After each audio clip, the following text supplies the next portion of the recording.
انتي صاحبتي واختي. انتي مش مجرد صاحبتي وبس، ده انتي صاحبتي واختي وامان سري.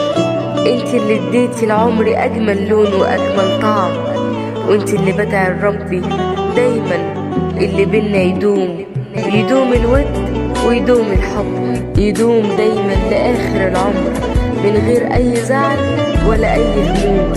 بتمنالك يا صاحبة عمري كل الخير، وبدعي لربي دايما عمرك ما تشيلي اي هموم. كله بيتغير يا صاحبتي الا صداقتنا دايما هتدوم.